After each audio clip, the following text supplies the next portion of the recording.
नमस्कार दोस्तों, decode exam में आप सभी का स्वागत है। आज की क्लास में हम लोग डिस्कस करने वाले हैं पर्यावरण एवं पारिस्थितिकी घटना चक्र, इन्वायरमेंट एंड इकोलॉजी की घटना चक्र हम लोग डिस्कस करने वाले हैं और ये इस सीरीज की 21st क्लास है।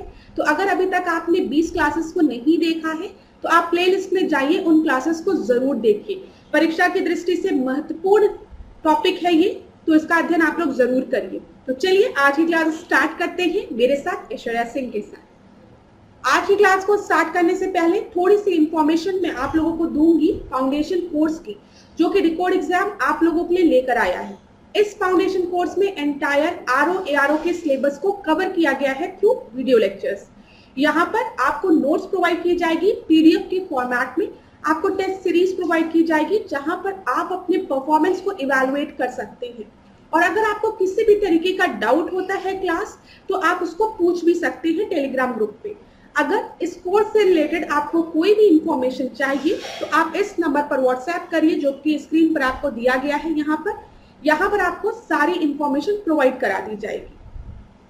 डिकोड एग्जाम आप लोगों के लिए समान हिंदी की पुस्तक भी लेकर आया है, जो कि आप घर बैठे ऑर्डर कर सकते हैं फ्लिपकार्ट या फिर अमेजोन से, या फिर अगर आप चाहें तो इसको अपने नियरेस्ट बुक स्टोर पे जाकर खरीद भी सकते हैं। परीक्षा की दृष्टि से हिंदी के लिए ये एक महत्वपूर्ण पुस्तक है, समान हिंदी के लिए। तो एक बार इसका अध्ययन आप लोग जरूर करिए, और अगर इससे रिलेटेड कोई भी इंफॉर्मेशन चाहिए तो आप इस नंबर पर व्हाट्सएप करिए। यहाँ पर आपको सारी इंफॉर्मेशन प्रोवाइड करा दी जाएगी। चलिए आज की क्लास का हम पहला टॉपिक देखेंगे, अम्ल वर्षा, मतलब एसिड रेन की हम बात करने वाले हैं। प्रश्न हिंदी इंग्लिश दोनों माध्यम में दिया गया है। जहां पर इंग्लिश में पढ़ने का जरूरत होगी पढ़ने की, वहां पर मैं उसको इंग्लिश में भी पढ़ूंगी, नहीं तो अगर हिंदी से काम चल जाएगा तो हम उसको हिंदी में ही डिस्कस कर लेंगे। अगर प्रश्न को डिस्कस करने के बाद भी आप में से किसी भी स्टूडेंट को डाउट होता है तो आप मुझे कमेंट बॉक्स में बताइएगा। नेक्स्ट क्लास के पहले मैं आपके डाउट को रिजॉल्व कर दूंगी, ठीक है। चलिए पहला प्रश्न देखते हैं। अम्ल वर्षा निम्नलिखित द्वारा वायु प्रदूषण के कारण होती है। Carbon dioxide, carbon monoxide, methane, nitrous oxide एवं सल्फर डाइऑक्साइड की बात यहाँ पर की गई है। तो जो एसिड रेन है वो किसके कारण होती है, मैंने इसके पहले वाले उसमें भी आपको बताया था, जब हमने टेस्ट को डिस्कस किया था, क्लास को डिस्कस किया था, मैंने आपको बताया था एसिड रेन के लिए रिस्पॉन्सिबल होता है नॉक्स और सॉक्स। मेनली जो नाइट्रस ऑक्साइड होता है और सल्फर डाइऑक्साइड होता है, ये एसिड रेन के दो विलेंस होते हैं, और इसको अपने दिमाग में एकदम बिठा लीजिए। क्लास ये चीज आपको समझ में आ रही होगी कि हम एसिड रेन की बात कर रहे हैं, मतलब यहाँ पे जो प्रेसिपिटेशन हो रहा है, जो रेनफॉल हो रही है, जो वर्षा हो रही है, उसकी जो बूंदे हैं वो एसिडिक नेचर की है, ठीक है। तो ये एसिडिक नेचर किनकी वजह से होता है, नाइट्रस ऑक्साइड और सल्फर डाइऑक्साइड की वजह से। जब ये दोनों वाटर वेपर जो कि हमारे एटमॉस्फेयर में प्रेजेंट होता है H2O के साथ, जब ये रिएक्ट करती है तो ये आपकी सल्फ्यूरिक एसिड और नाइट्रिक एसिड फॉर्म करती है, जो कि प्रेसिपिटेट होती है रेनफॉल के माध्यम से। तो यहाँ पर डी आपका सही उत्तर है। जब भी एसिड रेन आए, देख लीजिए यहाँ पर वाटर वेपर है, यहाँ पे NO2 है, ठीक है, SO2 है, और ये वाटर वेपर के साथ रिएक्ट करता है, और जब प्रेसिपिटेशन होता है, रेनफॉल होता है, तो यहाँ पर देखिए एसिड रेन आपकी गिरती है। किसकी वजह से, HNO3 की वजह से, मतलब नाइट्रिक एसिड की वजह से और सल्फ्यूरिक एसिड की वजह से। तो दो विलेंस के नाम याद रखिएगा। अब देखिए झारखंड पीसीएस प्रीलिम्स में भी सेम प्रश्न पूछा है। निम्नलिखित में से कौन सा या कौन से अम्ल वर्षा के लिए उत्तरदायी है। मैं ऑप्शन नहीं पढ़ूंगी, सीधे आंसर बताऊंगी, समय आपका बचाना है। यहाँ पे नाइट्रस ऑक्साइड और सल्फर डाइऑक्साइड होगा, तो डी आपका सही उत्तर है। अगला प्रश्न देखते हैं। ये देखिए यूपीएससी प्रीलिम्स 2013 का प्रश्न है। ये पढ़ते हैं इसको। अम्ल वर्षा किनके द्वारा होने वाले पर्यावरण प्रदूषण के कारण होती है। तो एसिड रेन किसकी वजह से होती है, रट गया होगा, nitrous oxide and sulphur dioxide. तो यहाँ पर आपका सही उत्तर क्या होगा, बी होगा। ये देखिए कितनी बार पूछा है, मेंस में पूछा है 2007 में, उत्तराखंड पीसीएस में पूछा है, यूपी पीसीएस में पूछा है, ठीक है, एलडीए में भी पूछा है। तो ये क्या है देखते हैं। निम्नलिखित में से कौन सा अम्ल वृष्टि का कारण है। तो फिर आपको उत्तर पता है, sulphur dioxide and nitrous oxide. तो फोर्थ का सी आपका सही उत्तर होगा, ठीक है। फिफ्थ प्रश्न को हम देखते हैं। अम्ल वर्षा के लिए निम्नलिखित में से कौन से पर्यावरण प्रदूषण उत्तरदायी होते हैं। फिर वही सेम प्रश्न क्लास, आप बता दीजिए क्या होता है, नाइट्रस ऑक्साइड और सल्फर डाइऑक्साइड, याद रखिएगा। तो फिफ्थ का सी आपका सही उत्तर है। सिक्स प्रश्न देखते हैं। यहाँ पर अम्ल वर्षा में कौन अम्ल उपस्थित रहता है, तो यहाँ पे बोला गया कौन सा एसिड उपस्थित रहता है, तो सल्फ्यूरिक एसिड और नाइट्रिक एसिड आपको पता है, मैंने आपको बताया है HNO3 और H2SO4।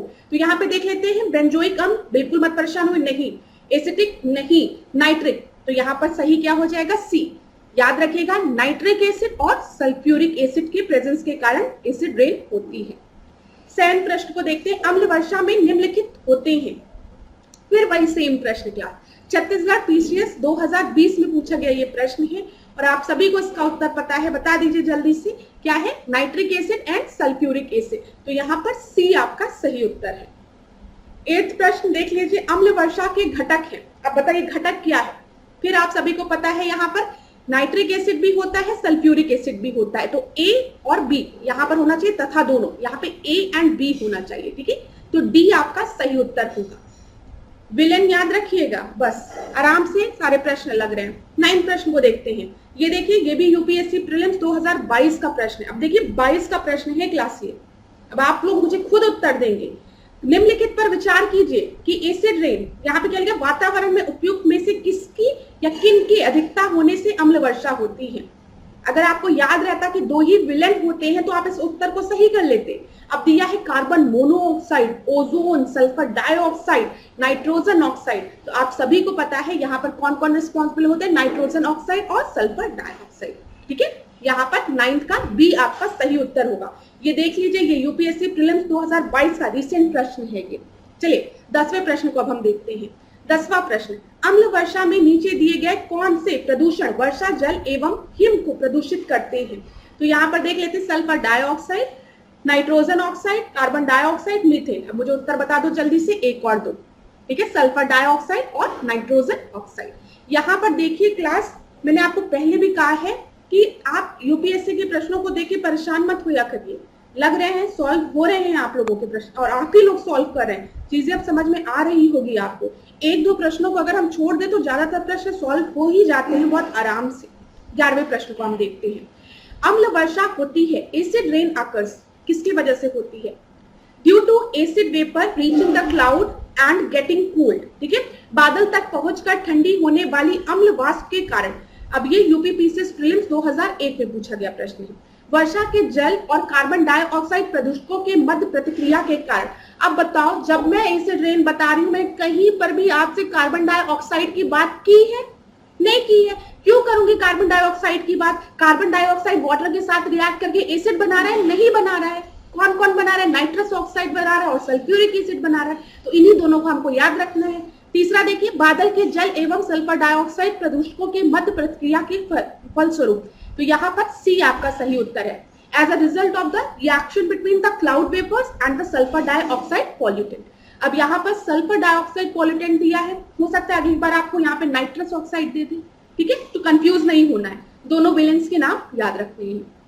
12वें प्रश्न को हम देखते हैं, निम्नलिखित में से एक का वर्षा के पानी में घुलने से वर्षा का पानी अम्लीय हो जाता है, एसिडिक हो जाता है। फिर बताइए, सल्फर के ऑक्साइड, बोरॉन के ऑक्साइड, ठीक है, हाइड्रोक्लोरिक अम्ल या नाइट्रिक अम्ल।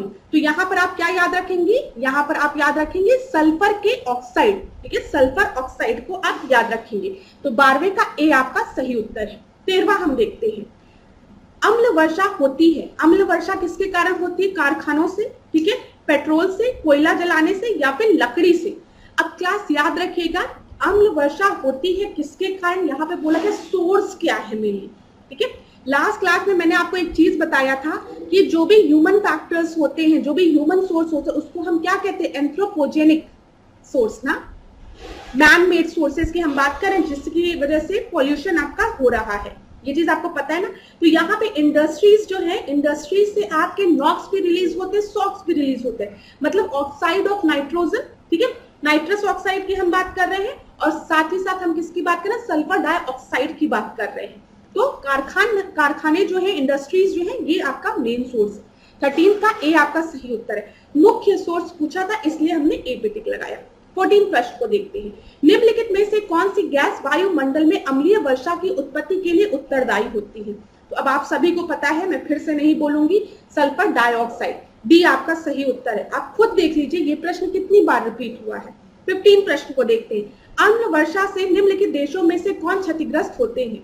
तो जहां पर इनका एमिशन, इन दो गैसेस का एमिशन ज्यादा होगा, वो कंट्रीज आपकी ज्यादा इफेक्टेड होंगी। कनाडा दिया है, फ्रांस दिया है, नॉर्वे दिया है और जर्मनी दिया है। तो यहाँ पर आपका सही उत्तर जो है वो है 1 और 3। 15 का बी आपका सही उत्तर है। ये यूपीपीसीएस प्रीलिम्स 2011 का प्रश्न है। नॉर्वे तो सबको ही पता होता है। चलिए 16 प्रश्न को देखते हैं। किस देश में सर्वाधिक अम्लीय वर्षा होती है? फिर वही प्रश्न यूपीपीसीएस प्रीलिम्स 2000 में। अब इसीलिए बार बार आपसे कहा जाता है घटना चक्र सॉल्व करो, पास्ट ईयर्स के क्वेश्चंस लगाओ। क्वेश्चंस रिपीट होते हैं। मैंने आपको एनवायरमेंट की क्लास में पहले भी कहा है कि हो सकता है क्वेश्चंस की जो लेवल है उसको बदल दिया जाए, ठीक है। अब एसिड रेन से क्वेश्चन पूछ रहा है, इस बार पूछ रहा है कि किन किन की वजह से होता है, अगली बार हो सकता है स्टेटमेंट के फॉर्म में दे दे, लेकिन टॉपिक तो नहीं बदलेगा ना, सिलेबस तो नहीं बदला है ना प्रीलिम्स का, आपका सिलेबस तो सेम है, क्वेश्चन का लेवल में बदलाव हो सकता है। तो आप ये देखिए ना कि कौन कौन से टॉपिक आपके सबसे ज्यादा इंपॉर्टेंट है, और उन टॉपिक्स को आप एक बार अपने किताब से भी पढ़ लीजिए और उसके क्वेश्चंस भी लगा लीजिए। फिर 101% आपके क्वेश्चंस नहीं गलत होंगे एग्जाम में, ठीक है। और अगर आपके गलत होंगे इतना पढ़ने के बाद, तो जितने बच्चे अपियर हो रहे हैं उनमें से 99% बच्चों के वो प्रश्न गलत होंगे। तो हमेशा ये काम करिए, अपने सिलेबस में जो भी सबसे ज्यादा इंपॉर्टेंट टॉपिक्स है उनको एक जगह हाईलाइट कर लीजिए, ठीक है। इसको स्मार्ट कहते हैं, स्मार्टली स्टडी करना कहते हैं, ठीक है। स्मार्ट वे कहते हैं, स्मार्ट अप्रोच कहते हैं। तो आप क्या करेंगे, जो भी सबसे इंपॉर्टेंट टॉपिक है उसको एक जगह नोट कर लीजिए, उनसे रिलेटेड आप सारे प्रश्नों को सॉल्व कर लीजिए, साथ ही साथ उसको एक बार अपने स्टैंडर्ड बुक से, टेक्स्ट बुक से कवर कर लीजिए। चलिए 16वें प्रश्न को देखते हैं। किस देश में सर्वाधिक अम्लीय वर्षा होती है? तो आप सभी को पता है 16 का सी आपका सही उत्तर है। अब दूसरा टॉपिक हम देखेंगे जल प्रदूषण। जल प्रदूषण देखिए, भूमिगत जल को दूषित करने वाला अजैविक प्रदूषक है, ठीक है। यहाँ पे बैक्टीरिया दिया है, शैवाल दिया है, आर्सेनिक दिया है, विषाणु दिया है। अजैविक प्रदूषक की बात की गई है क्लास यहाँ पर, तो यहाँ पर आपका सही उत्तर क्या होगा? आर्सेनिक होगा। अगर आपको ये नहीं पता होता कि दूषित करता है कि नहीं करता, आपको अजैविक पता होता, अबायोटिक पता होता, ठीक है, अजैविक घटक हमने डिस्कस किया था। तो अजैविक प्रदूषक है मतलब वो लिविंग नहीं है, कोई एलिमेंट है। बैक्टीरिया में लाइफ होती है, शैवाल में लाइफ होती है, विषाणु भी आपका लिविंग ऑर्गेनिज्म ही होता है, लेकिन आर्सेनिक नहीं होता। इस तरीके से भी आप इस प्रश्न को सॉल्व कर सकते थे। 17 का सी आपका सही उत्तर है। 18 देखते हैं। औद्योगिक मलबे से सर्वाधिक रासायनिक प्रदूषण होता है।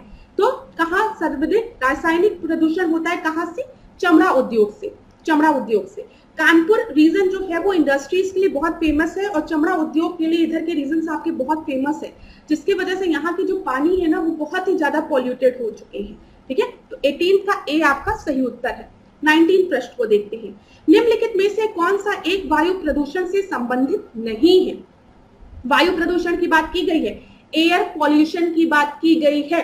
अब इंग्लिश मीडियम वाले आप लोग परेशान नहीं होंगे, क्यों? क्योंकि आपको दूसरा पेपर हिंदी का देना है, तो इतना हिंदी आपको आनी चाहिए, ठीक है।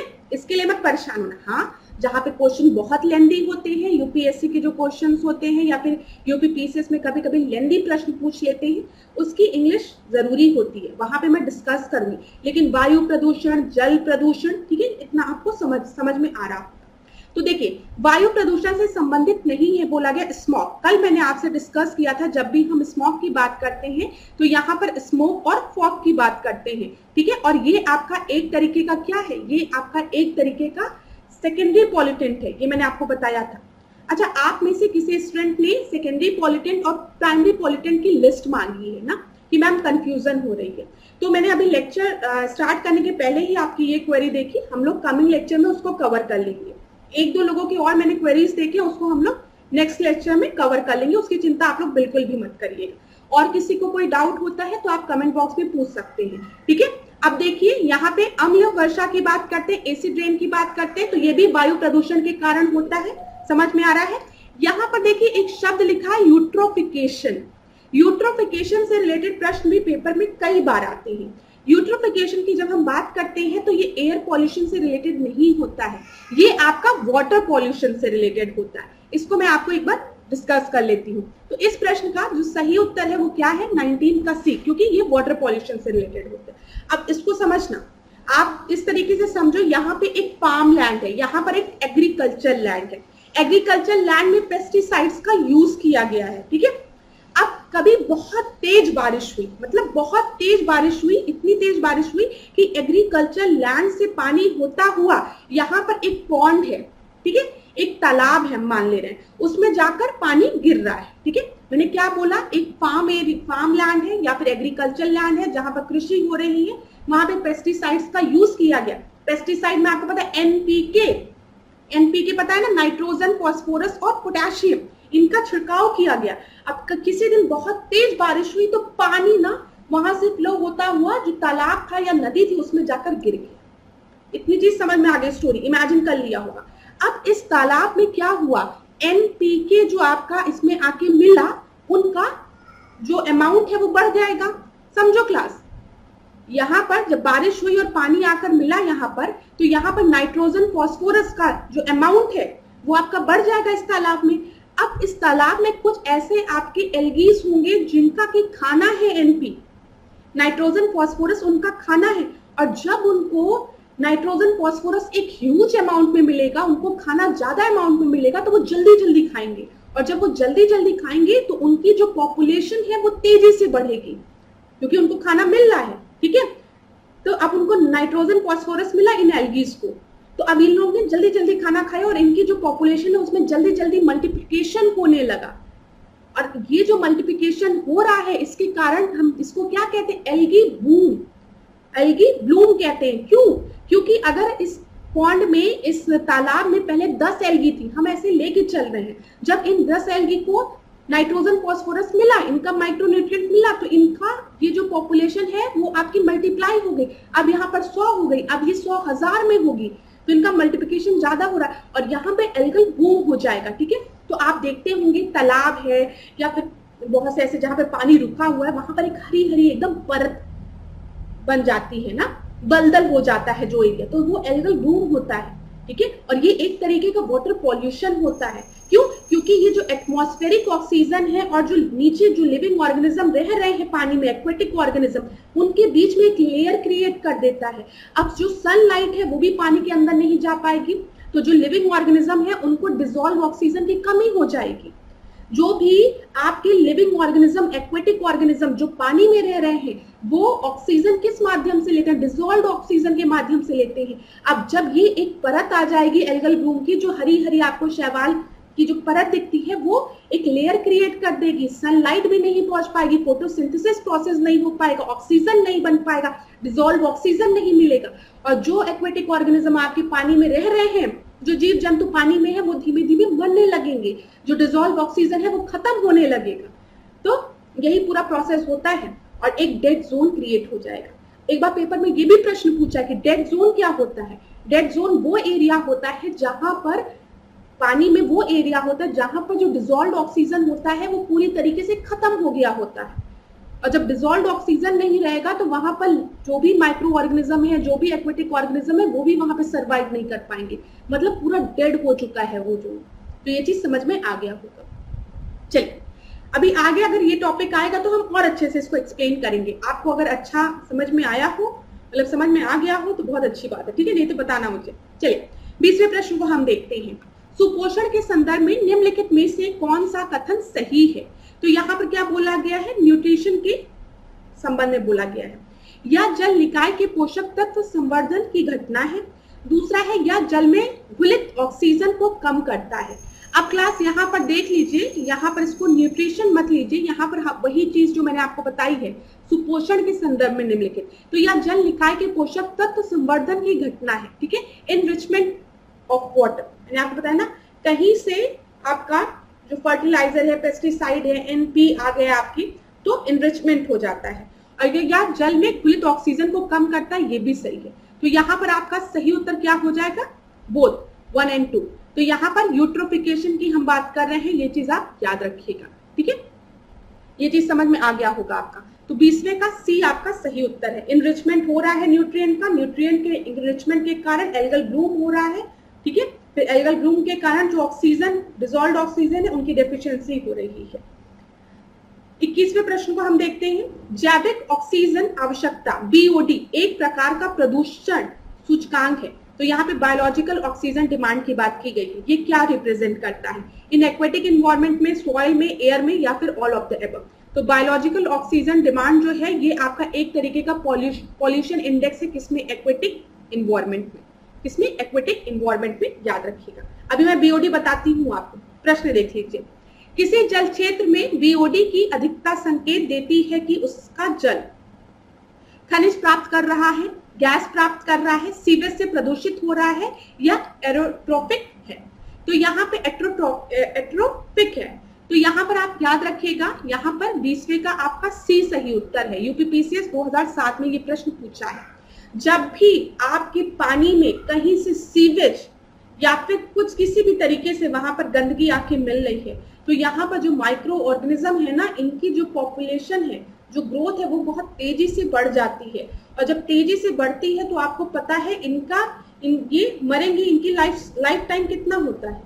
बहुत कम होता है, 1 दिन 2 दिन, तब ये आपके मरेंगे भी। तो इनकी बॉडी जब डिके होगी तो उसमें भी ऑक्सीजन की डिमांड होती है, ठीक है, डिके प्रोसेस में भी। तो उसको हम क्या कहते हैं? बायोलॉजिकल ऑक्सीजन डिमांड कहते हैं। नदी में जल प्रदूषण के निर्धारण के लिए घुली हुई मात्रा मापी जाती है, क्लोरीन की, नाइट्रोजन की, ओजोन की या फिर ऑक्सीजन की। तो यहाँ पर 23वें का डी आपका सही उत्तर होगा। 24वां देखते हैं। नदी का जल प्रदूषण मापा जाता है, जल में घुली क्लोरीन की मात्रा से नहीं, जल में घुली ओजोन की मात्रा से नहीं, नाइट्रोजन की मात्रा से नहीं, जल में घुली ऑक्सीजन की मात्रा से, डिसॉल्व्ड ऑक्सीजन की हम बात कर रहे हैं। अभी मैं आपको बीओडी एक बार समझाऊंगी भी अच्छे से भी, अब मैं समझाऊंगी इसको। देखिए, जब ऑक्सीजन मांग की बात कर रहे हैं, बायोलॉजिकल ऑक्सीजन डिमांड की बात हम कर रहे हैं, ये क्या है, इसका संदर्भ क्या है? ये देखिए, यूपीपीसीएस प्रीलिम्स 2017 का प्रश्न है, यूपीएससी का, सॉरी आईएएस का प्रश्न है ये। और आप देखिए, अभी 2017 का रिसेंट का प्रश्न है, ये कितना आसान प्रश्न है। जब भी हम बायोलॉजिकल ऑक्सीजन डिमांड की बात करते हैं तो क्या हम इसमें ये मेजर करते हैं कि हमारे ब्लड में कितना लेवल है ऑक्सीजन का? नहीं। हम क्या कैलकुलेट करते हैं कि फॉरेस्ट इकोसिस्टम में कितना लेवल है ऑक्सीजन का? नहीं। क्या हम मेजर करते हैं कि एक्वेटिक इकोसिस्टम में पॉल्यूशन कितना है? हाँ। या फिर आखिरी दिया है to assess the oxygen level in high altitude area, जो कि गलत है।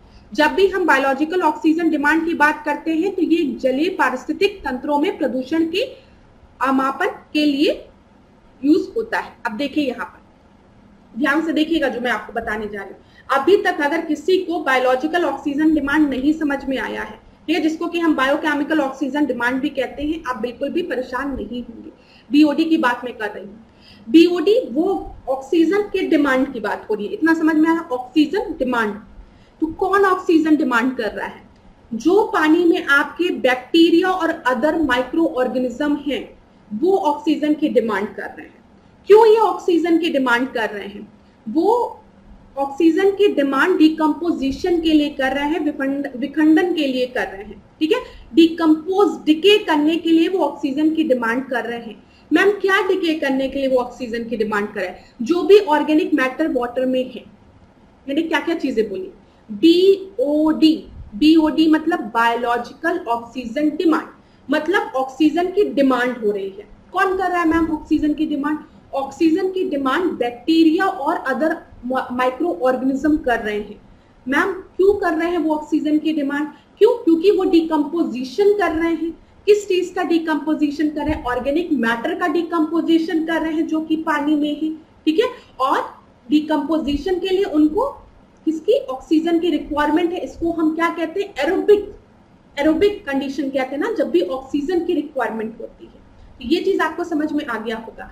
अब यहाँ पे जो ऑर्गेनिक मैटर टर्म मैं यूज कर रही हूँ, ये ऑर्गेनिक मैटर आपके वेस्ट हैं, पॉल्यूटेंट्स हैं जो कि पानी में आके मिल रहे हैं। जैसे नाला, कोई नाला पानी में आके बह रहा है किसी नदी में आके, तो उसमें से जो ऑर्गेनिक वेस्ट है उनके डिकम्पोजिशन की हम बात कर रहे हैं, ठीक है। ये चीज याद रखिएगा। तो बायोलॉजिकल ऑक्सीजन डिमांड क्या इंडिकेट करता है? वाटर में कितना पॉल्यूशन है, ये चीज क्लियर हो गई होगी। तो 2-3 चीजें दिमाग में बना के रखना। ऑक्सीजन डिमांड कौन कर रहा है? Bacteria, other micro organism. क्यों कर रहे हैं? क्योंकि जो ऑर्गेनिक मैटर है, जो कूड़ा है, उनको उन्हें तोड़ना है, उनका विखंडन करना है, उनको डिके करना है। इसके लिए उन्हें ऑक्सीजन की रिक्वायरमेंट है। चलिए 26वां प्रश्न। अच्छा, एक चीज के उत्तर आप लोग मुझे दीजिएगा, ठीक है। अगर आपको ये समझ में आ गया है बीओडी, तो कमेंट बॉक्स में प्लीज मुझे बताइए। आज मैं आप सारे स्टूडेंट से ये रिक्वेस्ट करूंगी कि आप लोग मुझे ये बताइए कि बायोलॉजिकल ऑक्सीजन डिमांड किसी वाटर का जितना ज्यादा होगा वो क्या इंडिकेट करेगा? अगर बीओडी का जो लेवल है वो आपका ज्यादा है तो ये चीज क्या इंडिकेट कर रही है कि उस पानी में पॉल्यूशन कम है कि उस पानी में पॉल्यूटेंट ज्यादा है। फिर से मैं बोलूंगी, अगर बीओडी का लेवल जो है वो आपका ज्यादा है तो वो क्या इंडिकेट कर रहा है कि पानी ज्यादा प्रदूषित है कि कम प्रदूषित है। कमेंट बॉक्स में बताइए। चलिए 26वें प्रश्न को हम देखते हैं। गंगा नदी में बीओडी सर्वाधिक मात्रा में पाया जाता है, किस एरिया में बोला गया है? तो ये आपका कानपुर एवं इलाहाबाद के मध्य का जो रीजन है, यहाँ पर आपका ज्यादा बीओडी पाया जाता है। अभी प्रश्न पूछा, उत्तर भी मिल गया। क्यों यहाँ पर ज्यादा बीओडी पाया जाता है? थोड़ा इंडस्ट्रियल एरिया है तो ज्यादा पानी ज्यादा, और आपको पता है वेस्ट इसमें पानी में जाकर मिलता है। ठीक है, 27वें गंगा जी में मिलता है। 27वां देखते हैं हम। निम्न में से कहां आर्सेनिक द्वारा जल प्रदूषण सर्वाधिक है, सबसे ज्यादा है? हरियाणा में, राजस्थान में, मध्य प्रदेश में या फिर पश्चिम बंगाल में? तो इस प्रश्न का जो सही उत्तर है वो है पश्चिम बंगाल। याद रखिएगा, ये जो बंगाल वाला रीजन है, पश्चिम बंगाल, बांग्लादेश, ये सब रीजन है, यहाँ पे आर्सेनिक पानी में बहुत ज्यादा कंसंट्रेशन में है। ठीक है, 28वां प्रश्न देखते हैं। देखिए, ये यूपीपीसीएस प्रीलिम्स 2022 का प्रश्न है, रिसेंट प्रश्न है क्लास। किस देश में प्राकृतिक आर्सेनिक प्रदूषित जल मिलता है? अभी हमने डिस्कस किया है, कहां पर होगा इसका उत्तर बताइए? बांग्लादेश में। ठीक है, तो 28 का ए आपका सही उत्तर है। 29 देखते हैं। अपने प्रदूषकों के कारण निम्न में से कौन सी नदी जैविक मरुस्थल कहलाती है? ठीक है, तो जैविक मरुस्थल किसे कहते हैं? यमुना को, पेरियार को, दामोदर को या फिर महानदी को? तो यहाँ पर आपका सही उत्तर है 29 का सी। ठीक है, दामोदर को हम जैविक मरुस्थल कहते हैं। 30 प्रश्न देखते हैं। भारत के निम्नलिखित नदियों में से किसे जैविक मरुस्थल कहते हैं? अब देख लीजिए क्लास, यूपीपीसीएस में प्रीलिम्स 2012 में और ये यूपीपीएससी आरआई में 2014 में पूछा गया प्रश्न है। दोनों सेम प्रश्न है। जैविक मरुस्थल हम दामोदर रिवर को कहते हैं। 31 प्रश्न को अब हम देखते हैं। भारतीय रेल द्वारा उपयोग में लाए जाने वाले जैव शौचालय के संदर्भ में निम्नलिखित कथनों पर विचार कीजिए। बायो टॉयलेट्स की बात की गई है क्लास, और ये यूपीएससी का प्रश्न है। ठीक है, आईएएस प्रीलिम्स 2015 में पूछा गया प्रश्न है। तो हम एक एक टॉपिक, एक एक उसको पढ़ते हुए चलते हैं, एक एक पॉइंट को। आप क्या करिए, इंग्लिश वाले इंग्लिश मीडियम में पढ़िए, हिंदी वाले हिंदी मीडियम में पढ़िए। आप वीडियो को पॉज करिए, प्रश्न को आराम से पढ़िए। फिर जब मैं प्रश्न आपसे सॉल्व कराऊंगी तो आप मुझे बताइएगा क्या आप इस तरीके से सोच पाए कि नहीं। अब देख लीजिए, यहाँ पर क्या बोला गया है? इंडियन रेलवे ने बायो टॉयलेट्स यूज करना स्टार्ट किया है, तो उससे रिलेटेड कौन कौन से फैक्ट्स आपके सही हैं? Decomposition of human waste in the bio toilet is initiated by fungal inoculum। ठीक है, यहाँ पर क्या बोला गया है? जो ह्यूमन वेस्ट है, जो ह्यूमन एक्सक्रीटा है, उसका जो डिकम्पोजिशन होता है बायो टॉयलेट्स में, वो फंगल इनोक्यूलम की वजह से होता है। देखिए क्लास, जब भी हम डिकम्पोजिशन की बात करते हैं तो डिकम्पोजिशन में एक बहुत बड़ा रोल होता है बैक्टीरिया का। हम फंगस के रोल की बात नहीं करते हैं डिकम्पोजिशन प्रोसेस में। ठीक है, हम ज्यादातर बैक्टीरियल डिकम्पोजिशन की बात करते हैं।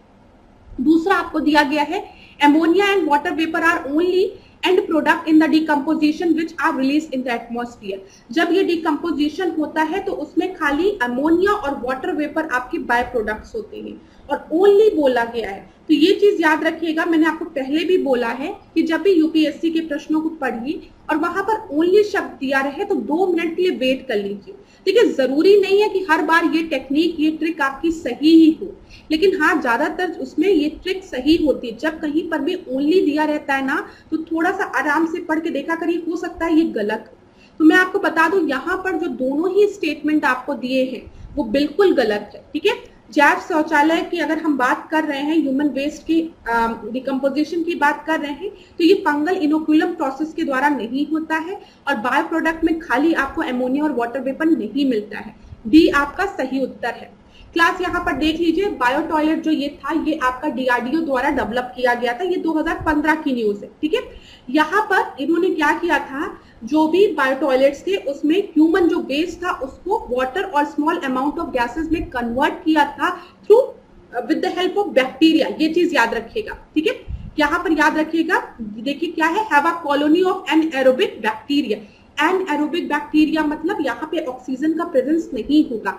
एरोबिक की जब भी हम बात करते हैं तो मतलब वहां पर ऑक्सीजन प्रेजेंट होता है। एनएरोबिक मतलब in the absence of oxygen. ठीक है, ये चीज याद रखिएगा। तो एनएरोबिक बैक्टीरिया की मदद से इन्होंने ह्यूमन एक्सक्रीटा को डिकम्पोज किया था। यहाँ पर अगर हम देखें, यहाँ इस पूरे प्रोसेस में जो बाय प्रोडक्ट था वो मीथेन था, कार्बन डाइऑक्साइड था और वाटर वेपर था, ठीक है, अमोनिया नहीं था। तो चीजें क्लियर हो गई होगी। अगला प्रश्न देखते हैं, 32वां प्रश्न। कभी भी परेशान मत होइएगा, ठीक है, मैंने आपको पहले भी बोला है, यूपीएससी के प्रश्नों के लिए आप परेशान नहीं होंगे। आप प्रश्न भले लेंदी होते हैं, उसको पढ़िए, थोड़ा सा दिमाग लगाएंगे, प्रश्न हल होंगे। एक ट्रिक होता है उनको सॉल्व करने का। 32वें प्रश्न को हम देखते हैं। उत्तर प्रदेश की निम्नलिखित नदियों में से कौन सी पर्यावरण प्रदूषण के कारण जैविक आपदा घोषित की गई है? ठीक है, यहाँ पर आपका दो को सही माना गया था, यमुना और गोमती को। ए और बी को सही माना गया था। ये यूपी पीसीएस प्रीलिम्स 2018 का प्रश्न है, ठीक है। तो 32वें का ए और बी दोनों। 33rd प्रश्न देखते हैं। निम्नलिखित में से कौन से भारत के कुछ भागों में पीने के जल में प्रदूषक के रूप में पाए जाते हैं? तो यहाँ पे वाटर पॉल्यूटेंट की बात की जा रही है। आप में से ज्यादातर बच्चों को पता होगा कि आर्सेनिक और फ्लोराइड जो है ये हमारे वाटर को पॉल्यूट करते हैं, क्योंकि कई बार वो पूछा जाता है कि वाटर में फ्लोरीन के प्रेजेंस के कारण क्या ह्यूमन बॉडी पे क्या असर पड़ता है, या फिर आर्सेनिक के प्रेजेंस के कारण क्या होता है। तो ये दोनों तो आपके वाटर पॉल्यूटेंट होते हैं। इतनी चीजें तो क्लियर है। तो 1 और 3 हम देखते हैं कहाँ दिया गया, यहाँ दिया गया है, यहाँ दिया गया और यहाँ भी दिया गया है, ठीक है। तो बी को आप एलिमिनेट कर सकते हैं। और यहाँ पर जो आपका तीसरा है वो है आपका यूरेनियम, ठीक है। तो 135 आपका सही उत्तर है क्लास। तो 33rd का सी आपका सही उत्तर है, ठीक है। आर्सेनिक, फ्लोराइड और यूरेनियम भारत के कुछ भागों में पीने के जल में उसको प्रदूषित कर रहे हैं, पॉल्यूट कर रहे हैं। यहाँ पर आप कुछ चीजें हम देख लेते हैं जो कि कई बार आपके पेपर में पूछी जाती है और हमारे स्टेट में तो पूछी ही जाती है। जैसे मरकरी से कौन सी डिजीज होती है? मिनामाता डिजीज, ठीक है। कैडमियम से क्या होती है? इटाई, ठीक है। फिर क्रोमियम की बात करेंगे तो क्रोमियम से लंग कैंसर, वो सब चीजें। लेकिन ये मरकरी और कैडमियम तो याद ही रखिएगा आप, ठीक है। लेड की वजह से मेंटल रिटार्डेशन होता है, ठीक है, ये भी याद रखिएगा, पेपर में पूछा गया है ये सब चीजें। तो ये 3 आप जरूर याद रखिएगा, पेपर में पूछा जाता है। अगला प्रश्न देखते हैं 34। नॉक नीज, तो यहाँ पर जो आपका सही उत्तर है वो है 34 का डी। 34 का डी आपका सही उत्तर है। अगला प्रश्न हम देखते हैं 35। अब देखिए क्लास, ये जो प्रश्न है ये आपका करंट बेस्ड है। ये 2010 में पूछा गया प्रश्न था। भारत के किस महानगर में वार्षिक प्रति व्यक्ति सर्वाधिक ठोस अपशिष्ट उत्पन्न होता है? तो ये पहले चेन्नई था, फिर मुंबई, पहले दिल्ली था, फिर मुंबई हो गया। तो ये आपका करंट बेस था, तो आप इसको छोड़ सकते हैं। 36 प्रश्न को देखते हैं। ये यूपीएससी प्रीलिम्स 2019 में पूछा गया प्रश्न है। भारत में ठोस अपशिष्ट प्रबंधन नियम, मतलब सॉलिड वेस्ट मैनेजमेंट की बात की गई है। सॉलिड वेस्ट मैनेजमेंट 2016 के अनुसार निम्नलिखित में से कौन सा कथन सही है? आप एक काम करिए, वीडियो को पॉज करिए, ठीक है, वीडियो को पॉज करके आराम से पूरे मतलब ABCD को पढ़िए और अपने आंसर को देने का प्रयास करिए। इसको वीडियो को पॉज कर लीजिए प्लीज, ठीक है, वीडियो को पॉज करिए, पढ़िए प्रश्न। इंग्लिश में देखिए, इंग्लिश में दिया गया है सॉलिड वेस्ट मैनेजमेंट रूल्स की बात की गई है 2016 में की जो थी। इसमें क्या बोला गया है? तो पहला बोला गया the waste producer will have to separate the waste into 5 categories. दूसरा आपको बोला गया this rule will apply only to the notified urban local bodies, notified cities and all industrial cities. और सी दिया गया है these rules provide for the precise and detailed criteria for landfill sites and waste processing facility. और आखिरी आपको दिया गया है it will be mandatory for the waste producer not to take the waste produce in one district to any other district, ठीक है। तो मैं क्लास बता दूं, इस प्रश्न का जो सही उत्तर है वो आपका है सी आपका सही उत्तर है। अच्छा, अभी अगर हम थोड़ा सा इसको अलग तरीके से सोचते हैं इस प्रश्न को, कि ये प्रश्न हमको आता ही नहीं है, हम पेपर में बैठे हुए हैं और सॉलिड वेस्ट मैनेजमेंट से रिलेटेड ये प्रश्न हमारे सामने खड़ा है, ठीक है, रखा हुआ है। अब हमको सोचना है। अब आप सोचिए, ठीक है, हम वेस्ट जो भी प्रोड्यूस हो रहे हैं उनको हम सेपरेट करने की बात कर रहे हैं, ठीक है। हम कहते हैं ना लिक्विड वेस्ट को अलग रखो, सॉलिड वेस्ट को अलग रखो, इलेक्ट्रॉनिक वेस्ट को अलग रखो, ठीक है, जो रिसाइकल वेस्ट होते हैं उसको अलग रखो, ठीक है। इस तरीके से हम क्लासिफाई करते हैं और होता भी है। लेकिन यहाँ पर 5 कैटेगरीज की बात की गई है। कहीं पर जब भी आप डस्टबिन देखेंगे मेनली आपको 2 नीली हरी दिखती है और कहीं पर एक डस्टबिन और दिखती है। 5 डस्टबिन आपको अलग अलग रंग इंडिकेट करता है ना कि हम इस तरीके से वेस्ट को कैटेगराइज करें, सॉलिड लिक्विड वेस्ट को अलग अलग रखें, मतलब जो वैसे वेस्ट है, ठीक है। तो ऐसा तो है नहीं, तो हम इस तरीके से सोच सकते हैं। मैंडेटरी कर दिया है, ठीक है, मैंने 5 कैटेगरीज को देख के थोड़ा सा इस पर डाउट क्रिएट किया, मैं आपको सॉल्व करने का एक अप्रोच बता रही हूँ, बस समझिए। फिर इसके बाद यहाँ पे मैंडेटरी कर दिया है, मतलब एकदम कंपलसरी कर दिया है कि जो भी वेस्ट प्रोड्यूस हो रहा है एक डिस्ट्रिक्ट से वो दूसरी डिस्ट्रिक्ट में नहीं जाएगा, ऐसा कुछ भी नहीं होता है, ठीक है भाई। भाईचारा का समय चल रहा है, एकदम से कोई डिस्ट्रिक्ट कहेगा हम तुम्हारे यहाँ का वेस्ट नहीं लेंगे, अब तुम हमारे यहाँ का वेस्ट ना लो, नहीं, ऐसा कुछ नहीं, ऐसा सरकार नहीं करेगी ज्यादातर केसेस में। तो मैंडेटरी शब्द जब भी लिखे तो यहाँ पर भी एक शंका क्रिएट हो जाती है, इतना ज्यादा सटीक एकदम बोल दिया मैंडेटरी, तो ये भी आपके गलत होने के चांसेस बढ़ जाते हैं। देखिए क्वेश्चंस ऐसे ही सॉल्व किए जाते हैं। फिर ठीक है, यहाँ पर देखिए this rule will be applicable only to, यहाँ पे देखा ना ओनली टू, तो ये भी आपका गलत है। तो सॉलिड वेस्ट मैनेजमेंट रूल में आपका सी आपका सही है कि this rule provide for the precise and detail criteria for the landfill site and the waste processing facilities. तो यहाँ पे देखिए मैंडेटरी, ओनली टू और 5 कैटेगरीज के बेसिस पे हमने इस प्रश्न को सॉल्व किया है। चलिए समुद्री प्रदूषण देखते हैं, 37 प्रश्न। भारत के समुद्री जल में हानिकारक शैवाल प्रस्फुटन में हो रही वृद्धि पर चिंता व्यक्त की गई है, ठीक है। यहाँ पर हार्मफुल एल्गल ब्लूम की बात की गई है, जो मैंने आपको बताया है कि जब भी जो न्यूट्रिएंट है वाटर में उनका बढ़ेगा तो क्या होगा, जो एल्गीज है उनकी जो संख्या है वो बहुत तेजी से बढ़ेगी, ठीक है, मल्टीप्लिकेशन बहुत जल्दी होगा इनका, और जब बहुत तेजी से इनकी संख्या बढ़ेगी इसी को हम एल्गल ब्लूम कहते हैं। तो ये किन किन कारणों से होता है, जब जो पानी में जो न्यूट्रिएंट्स हैं भले आपके लिए वेस्ट होंगे लेकिन इन एल्गीज के लिए वो न्यूट्रिएंट्स हैं, ठीक है।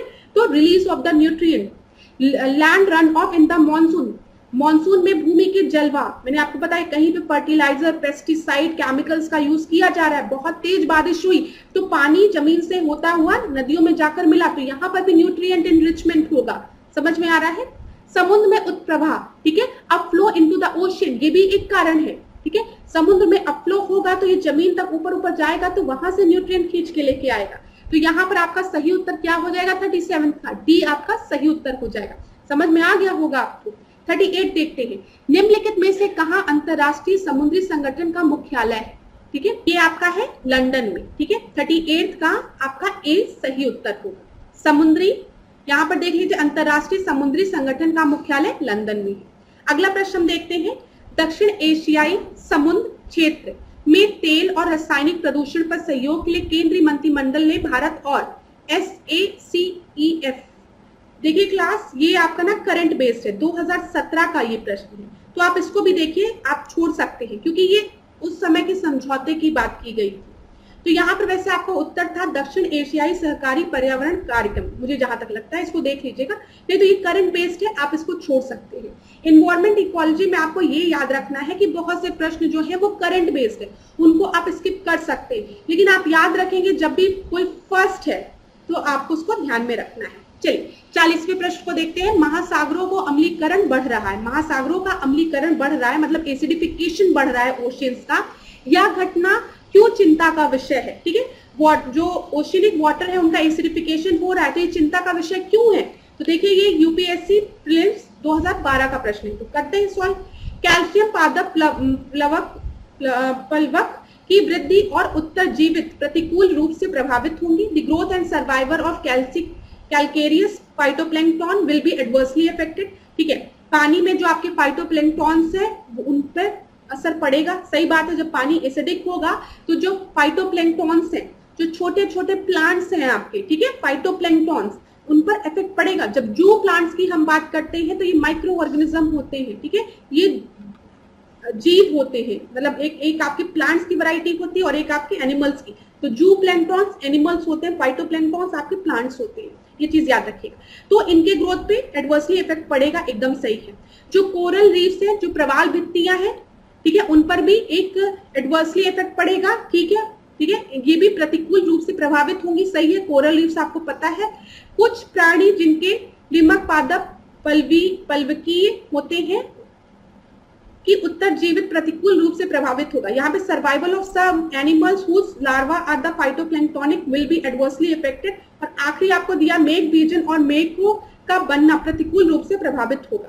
तो यहाँ पर जो सही उत्तर है वो आपका क्या होगा बताइए, यहाँ पर जितनी भी, देखिए आपको नहीं पता है, ये यूपीएससी का प्रश्न है क्लास, फिर मैं कहूंगी आपको कुछ नहीं पता, लेकिन आपको ये पता है ना कि अगर ओशियन का वाटर एसिडिक होगा तो उसमें जो भी ऑर्गेनिज्म है, माइक्रो ऑर्गेनिज्म है, चाहे वो प्लांट्स की वैरायटी हो, चाहे वो एनिमल्स की वैरायटी हो, चाहे वो फिशेस की वैरायटी हो, सब पे एडवर्सली इफेक्ट पड़ेगा, ये पता है ना। तो 1 2 3 तो आपका होगा ही। तो यहाँ पर आपका सही उत्तर क्या हो जाएगा? 1 2 3। मेक रीजन मतलब cloud seeding and cloud formation will be adversely affected, ये नहीं, इसमें आपका ये नहीं सही होगा। हाँ, हो सकता है पानी एसिडिक है तो एसिडिक रेन कॉज करे, लेकिन ये नहीं होगा, ठीक है। तो 1 2 3 आपका सही उत्तर है। कुछ नहीं सोचना था, इतने बड़े बड़े शब्द लिखे, कुछ नहीं, आपको पता है ओशियन का वाटर एसिडिक होगा तो उसमें जो भी जीव जंतु रह रहे हैं वो भी आपके एडवर्सली इफेक्ट होंगे, बस वही चीज है, देख लीजिए। इसी तरीके से आपको इसको सॉल्व करना था। तो 40 का ए आपका सही उत्तर है। ध्वनि प्रदूषण की बात करते हैं। 41 प्रश्न को देखते हैं, निम्नलिखित में से कौन अधिकतम ध्वनि प्रदूषण का कारण है? तो ध्वनि प्रदूषण का कारण, जहां पर जितनी तेज आवाज होगी वो आपका सबसे बड़ा कॉज होगा, ठीक है।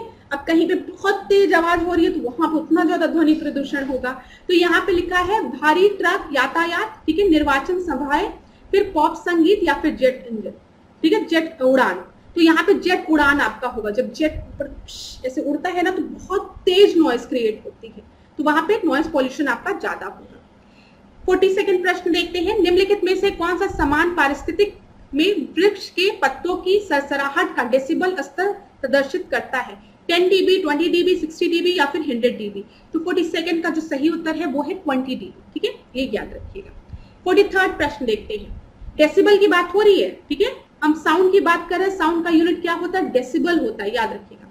ध्वनि प्रदूषण को नापने, अरे यार देखिए प्रश्न आ गया, यूपीपीसीएस मेंस 2017 का प्रश्न है। ध्वनि प्रदूषण को मापने हेतु निम्नलिखित में से किस इकाई का प्रयोग किया जाता है? नैनोमीटर, डेसिबल, हर्ट्ज या फिर उपयुक्त में से कोई नहीं? तो 43 का बी आपका सही उत्तर है, डेसिबल का प्रयोग किया जाता है। 44 प्रश्न देखते हैं, ग्रीन मफलर संबंधित है मृदा प्रदूषण से, वायु प्रदूषण से, ध्वनि प्रदूषण से या फिर जल प्रदूषण से? ये आपके ध्वनि प्रदूषण से रिलेटेड है, ग्रीन मफलर, ठीक है। मेनली क्या होता है समझे, जो भी आपके जो अर्बन एरियाज है जहां पे ट्रैफिक बहुत है वहां पे प्लांट्स लगा दिए जाते हैं इस तरीके से रो में, ठीक है। मतलब आप समझिए ये रोड है, यहाँ पे ट्रैफिक बहुत है, बहुत सी व्हीकल्स चल रही है, कुछ भी हो रहा है, यहाँ पर इन्होंने क्या किया, खूब बड़े बड़े प्लांट्स लगा दिए। तो ये जो प्लांट्स है ना वो एक मफलर की तरह क्रिएट कर रहे हैं। जो पेड़ है वो नॉइस को भी एब्जॉर्ब करते हैं, ठीक है। तो ये याद रखिएगा, पेड़ नॉइस को भी एब्जॉर्ब करते हैं और एयर को भी प्यूरिफाई करते हैं। तो ये आपका क्या है, ग्रीन मफलर जो है वो नॉइस पॉल्यूशन से रिलेटेड है। किस प्रकार के प्रदूषण से बचाव के लिए ग्रीन मफलर का प्रयोग किया जाता है? वही पेड़ का रो लगा दिया जाता है जो कि नॉइस को एब्जॉर्ब करती है। तो यहाँ पर आपका क्या होगा, ध्वनि प्रदूषण के लिए। 45 का डी आपका सही उत्तर है। तो thank you so much class, आज का सेशन आपको अच्छा लगा होगा, ठीक है, मुझे ऐसा प्रतीत होता है। तो अगर क्लास आपको अच्छी लगी हो तो वीडियो को लाइक करिए, शेयर करिए और कमेंट करिए। और जो भी आपके डाउट हैं जो मैंने आज की क्लास को स्टार्ट करने से पहले देखा वो नेक्स्ट क्लास में हम कवर कर लेंगे, ठीक है, क्योंकि क्लास स्टार्ट हो गई थी वो तब मैंने देखा था, उसकी चिंता आप नहीं करेंगे। अगर आपको कोई और डाउट होता है तो कमेंट बॉक्स में पूछिए, नेक्स्ट क्लास में उसको कवर किया जाएगा। Thank you so much. इसी तरीके से आप मेरे साथ ऐश्वर्या सिंह के साथ बने रहिए, डिकोड एग्जाम के साथ बने रहिए और खूब पढ़िए, खूब आगे बढ़िए। आपका दिन मंगलमय हो और इसी तरीके से हमारे साथ बने रहिए। धन्यवाद।